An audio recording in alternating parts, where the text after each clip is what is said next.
Di tahun 2030 sampai 2035 Indonesia itu akan menjadi kekuatan ekonomi ke-6 atau ke-7. 2045 ke-5 atau ke-4. Itu perhitungannya sudah ilmiah. Asal negara ini tidak dihancurkan oleh radikalisme sehingga kita terpecah belah sebelum sampai ke sana. Dan kalau itu terjadi, nasionalisme saudara diragukan.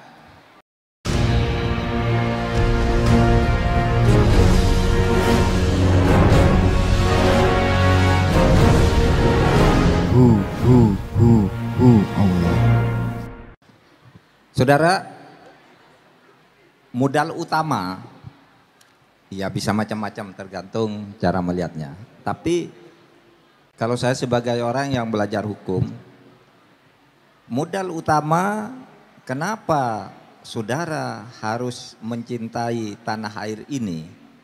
Karena di tanah air yang merdeka ini hak asasi saudara sebagai manusia dilindungi.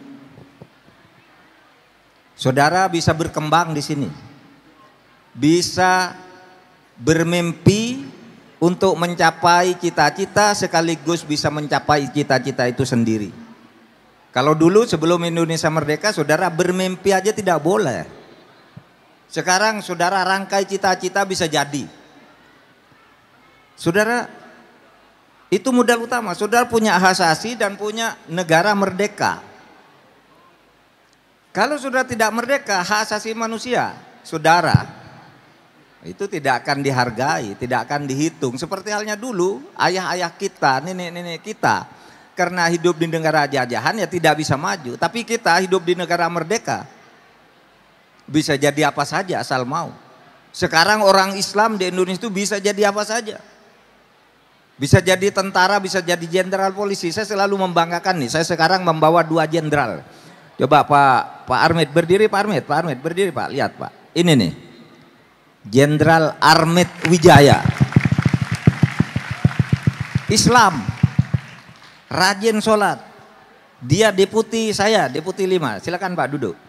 Deputi saya deputi 5. Kemarin sore sudah diangkat menjadi Kapolda, naik coba kedudukannya, jenderal. Kalau Indonesia tidak merdeka tidak bisa saudara. Jangan jadi polisi gitu. Coba jenderal satunya, Brigjen Arif Hartoto. Mana Pak Arif? Nah nih, ini coba begitu tuh jenderal tuh. Brigjen Arif Hartoto, TNI Angkatan Darat.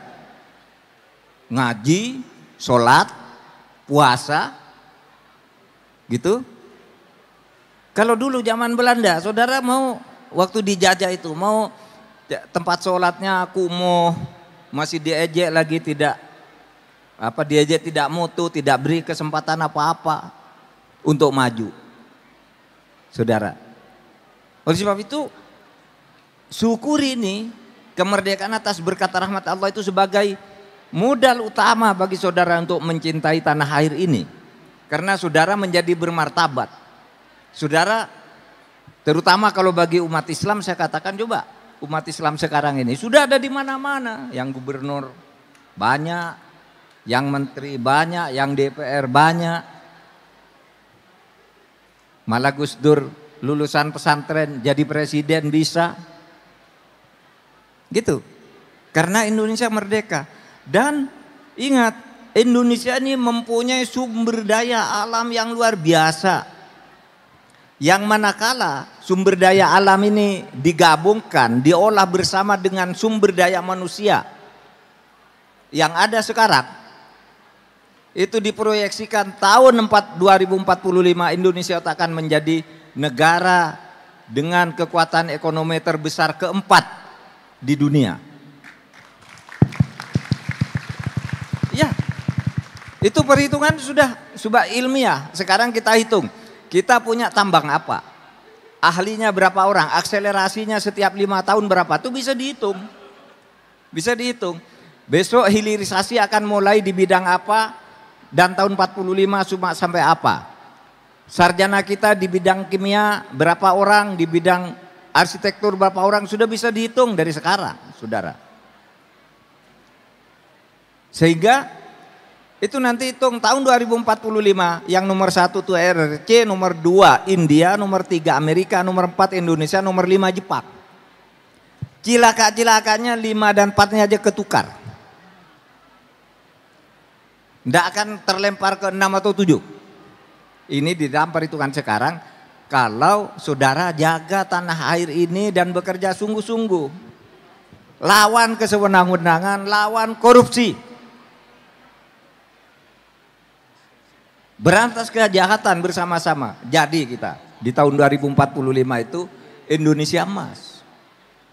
Dan kita bisa lebih berbangga lagi. Meskipun mungkin kalau 2045 sepak bolanya mungkin belum bisa ya. Gus Yusuf nontonnya kemarin ke Qatar. Karena tidak bisa nonton di sini. Belum ada pikiran gitu. Bahwa akan masuk, tidak tahu ya tahun 2045 ya mudah-mudahan masuk aja. Tetapi dari sudut ekonomi akan menjadi kekuatan ekonomi keempat atau kelima. Dan perhitungan itu tidak salah. Dulu kan ada G7, pemerintahan negara-negara termaju 7 negara. Sekarang Indonesia masuk ke 20, sudah mendekati loh. Nanti kira-kira ya di tahun 2030 sampai 2035 Indonesia itu akan menjadi kekuatan ekonomi ke-6 atau ke-7. 2045 kelima atau keempat. Itu perhitungannya sudah ilmiah. Asal negara ini tidak dihancurkan oleh radikalisme sehingga kita terpecah belah sebelum sampai ke sana. Dan kalau itu terjadi, nasionalisme saudara diragukan. Oleh sebab itu dari sekarang mari kita bersiap bangun negara ini bersama-sama dengan penuh kebersamaan, sadar bahwa perbedaan itu adalah ciptaan Tuhan semata.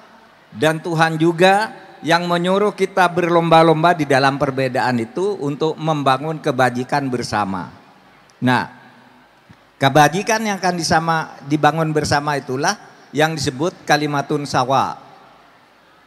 Sama, kita menuju ke sana, yuk ke sana. Yang beda biar simpen sendiri beda-beda itu. Misalnya apa? Saudara punya hak dan cara sendiri untuk beribadah, untuk ngaji, sholat dan sebagainya. Itu urusan kita lakukan. Yang tidak bisa dilakukan oleh orang Kristen, oleh orang Katolik, oleh orang Hindu. Nah yang Hindu punya sendiri lakukan.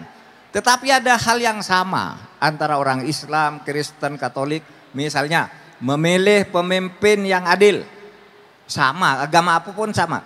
Memberantas korupsi. Sama.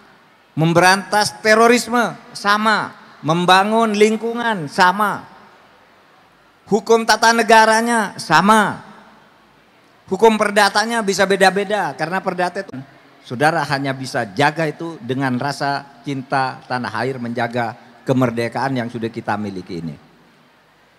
Sekian.